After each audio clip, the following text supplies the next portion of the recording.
Hello friends, welcome to my channel Sushant Chesswise. Today we are going to discuss about symmetrical play in the opening. Symmetry means playing in the same way. Okay, so the moves which will happen in this opening will look like same. Okay, it will look like black is copying white's moves. Let's see. Okay, e4, e5, knight f3. One of the symmetrical play which happens here is by the move nf6, which we will be discussing in another chapter later on. Okay, we are going to discuss about the move nc6. Those who have not seen lesson 25, they can check the remaining part of the variations. Bishop c4. Now the bishop comes out, attacks the f7 pawn. Okay, now black has two ways to play here. Generally, we saw in lesson 25 that bishop comes to c5, attacks the f2 pawn, and now normal development, white can play d3 also and nc3 also. We can reach the same position after the move nf6. This is called two knights game. Black has played both knights first, so this opening is called two knights game. Here white has to play the move d3. White plays d3 here, and after d3 we will reach the same position after the moves bishop c5 and then knight c3. Okay, so we see that it's like a total symmetrical position. See, both knights are in front of each other. Okay, and both bishops are also in front of each other. Now after the move d6 here, it looks like both have played the same way. Okay, so the symmetry can be followed till some time. Like I told you before also, both are trying to develop their pieces. White plays the move bishop g5. Now the problem happens when black is trying to play symmetrically for a very long time. Okay, so we will be discussing that in this game. Now black has few correct moves here. Last time I told you that bishop e6 is the correct move for black. Black can also try the move h6. In some other lesson we will be discussing about the move h6 here. Okay, so one small point to be noted: after h6, if black has not castled, then bishop should come to e3. After castle, if black plays h6, then white can play bh4. I will be talking about this in more detail later on. In this game, black played the move bishop to g4. Bishop comes out, he tries to attack the knight. Now, as I told you before, the bishop g5 had idea of pinning the knight, and white wants to bring more attacks on this f6 knight. So black's bishop on e6 would have stopped nd5, means black would have captured the knight. Okay, so now white plays nd5 here. Now first problem for black is if he plays castle. If he plays castle over here, this will exactly get us to the same position which happened in lesson 25. White plays the queen to d2, and you can check that lesson if white plays castle. Okay, then how white can win. So now we will look at the move nd4, which is the main part of our discussion. Black has played symmetrically for a very long time, and now we will see what can happen. c3 and attacks the knight on d4. We have seen that symmetry has almost gone till 7 moves. Okay, and now from here, whenever we attack something and opponent also counter attacks, and he does the same, especially in the same way, so there are chances of some combination taking place. So I will show you that point here. See, white has attacked the knight on d4. Let's say black now wants to pursue his symmetry idea and try to copy the moves throughout. Now first problem is, in continuing the moves in the same way, is the player playing first can always move his piece with a check, and the opponent cannot respond the same way. Okay, so the second side is left stranded there. Okay, now see that point we can see here. White's knight is attacked and black's knight is also attacked. So what happens if white takes pawn into knight? It looks like he can win a piece. See, c into d5. Okay, and now it looks like bb5 check, king moves and pawn takes the bishop. But here there is a problem. After king moves, pawn takes the bishop, black also has queen a5 check, and luckily he wins the bishop back.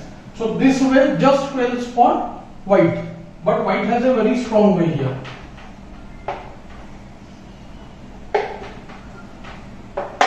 So after c6, white uses the strong move knight f6 check. See, his knight moves with a check. Now black is compelled to take the knight with the pawn since it was a check. Now see, pawn takes the knight. Now first problem, if pawn takes the bishop, then we take pawn into bishop and we have an extra piece. Okay?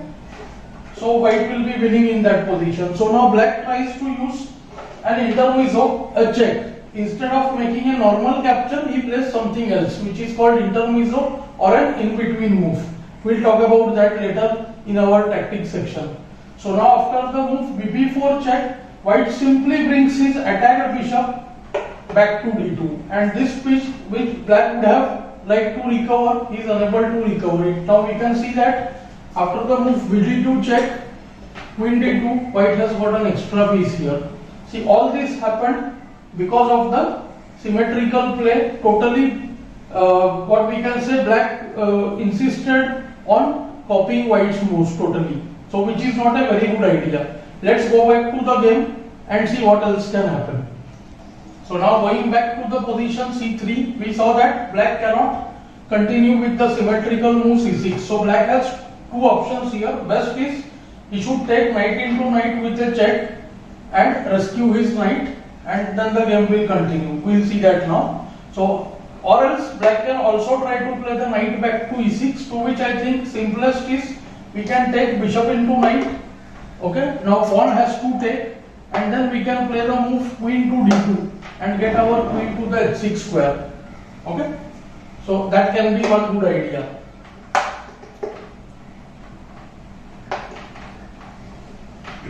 Or else we can take knight into knight, pawn into knight and get the bishop to e3, which is also another idea, which is also giving a slight advantage to white. So in the game, black played knight into knight, check. So this way black's knight captured the white's knight, and black is not trying not to lose a move. Okay, but white plays pawn into knight. Now the bishop is attacked anyways. Now this bishop has choices between three moves. So bishop can go to h3, which is generally which was played in the game actually. Okay, and there are two other moves, bh5 and be6. We will try to cover all of them. So now see, after the move bh3, it's aimed at stopping castle, but anyway white is not going to castle on this side. His king would be open here. White would like to castle long, and now white sees that he has 1, 2 and 3 developments already. Now time for queen to move and do long castle. So the queen moves with a gain of tempo. Queen comes to b3. Tempo means time. Okay, so queen is gaining time by attacking the b7 pawn 1, and it is trying to create another threat along this diagonal. Okay, so black played bb6 in the game, trying to protect the b7 pawn. Then white has no choices. White played knight into knight check, which is quite good. Now pawn has to take, and now we see that after the move bishop f7, white's position is totally winning, because if king comes to f8, he can do bh6 check, king e7, and if he wants he can play the move bg7 and trap the rook. Okay, that is quite strong over here. He can win that move.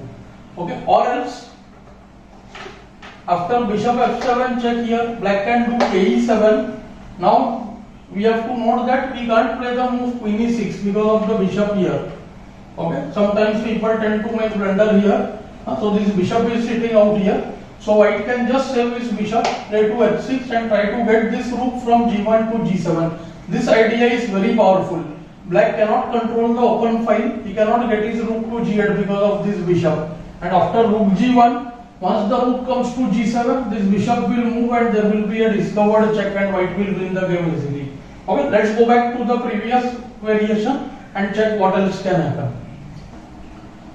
So now let's look at the move bishop e6. Just now we saw bishop h3. After b6 also, white has a very similar idea. White plays the queen to b3, again attacking the b7 pawn. See, this pin on the knight is quite annoying, and every time white is able to move the knight with a check. Again in this example also, black played the move bishop to b6. Black can also play b6. I will show you with b6. Same thing happens. Knight takes the knight, check, pawn takes, and now white again plays the move bishop into e6.